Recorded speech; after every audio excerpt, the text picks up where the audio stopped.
Markus pasal 3. Kemudian Yesus masuk lagi ke rumah ibadat.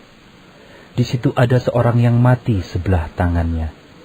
Mereka mengamat-amati Yesus, kalau ia menyembuhkan orang itu pada hari Sabat, supaya mereka dapat mempersalahkan dia. Kata Yesus kepada orang yang mati sebelah tangannya itu, "Mari, berdirilah di tengah." Kemudian katanya kepada mereka, "Manakah yang diperbolehkan pada hari Sabat? Berbuat baik atau berbuat jahat? Menyelamatkan nyawa orang atau membunuh orang?" Tetapi mereka itu diam saja. Ia berduka cita karena kedegilan mereka, dan dengan marah ia memandang sekelilingnya kepada mereka, lalu ia berkata kepada orang itu, "Ulurkanlah tanganmu." Dan ia mengulurkannya, maka sembuhlah tangannya itu. Lalu keluarlah orang-orang Farisi dan segera bersekongkol dengan orang-orang Herodian untuk membunuh dia. Kemudian Yesus dengan murid-muridnya menyingkir ke danau, dan banyak orang dari Galilea mengikutinya, juga dari Yudea, dari Yerusalem, dari Idumea, dari seberang Yordan, dan dari daerah Tirus dan Sidon, datang banyak orang kepadanya. Sesudah mereka mendengar segala yang dilakukannya, ia menyuruh murid-muridnya menyediakan sebuah perahu baginya, karena orang banyak itu, supaya mereka jangan sampai menghimpitnya. Sebab ia menyembuhkan banyak orang, sehingga semua penderita penyakit berdesak-desakan kepadanya, hendak menjamahnya. Bila mana roh-roh jahat melihat dia, mereka jatuh tersungkur di hadapannya dan berteriak, "Engkaulah Anak Allah."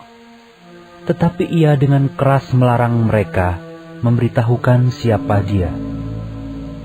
Kemudian naiklah Yesus ke atas bukit. Ia memanggil orang-orang yang dikehendakinya, dan mereka pun datang kepadanya. Ia menetapkan 12 orang untuk menyertai dia dan untuk diutusnya memberitakan Injil, dan diberinya kuasa untuk mengusir setan.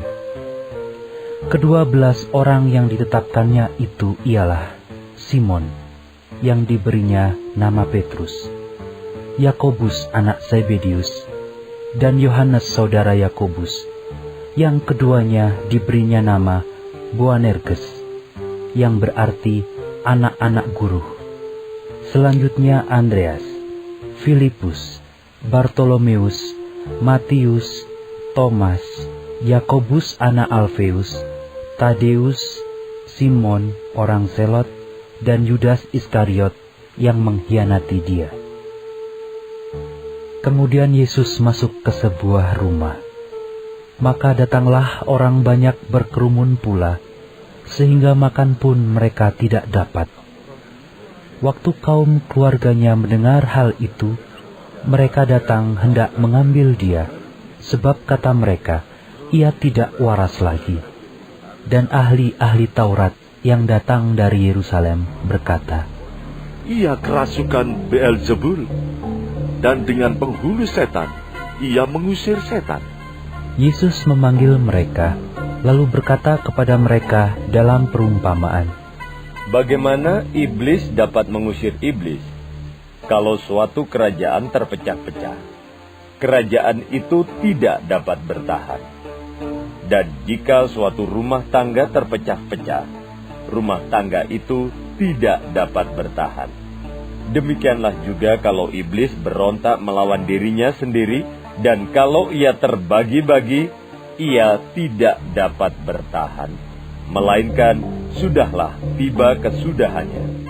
Tetapi tidak seorang pun dapat memasuki rumah seorang yang kuat untuk merampas harta bendanya, apabila tidak diikatnya dahulu orang kuat itu.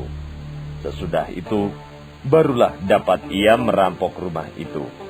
Aku berkata kepadamu, sesungguhnya semua dosa dan hujat anak-anak manusia akan diampuni. Ya, semua hujat yang mereka ucapkan.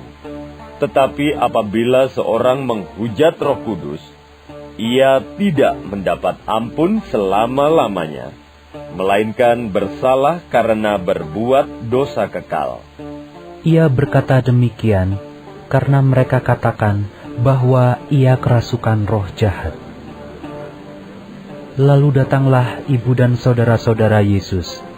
Sementara mereka berdiri di luar, mereka menyuruh orang memanggil dia.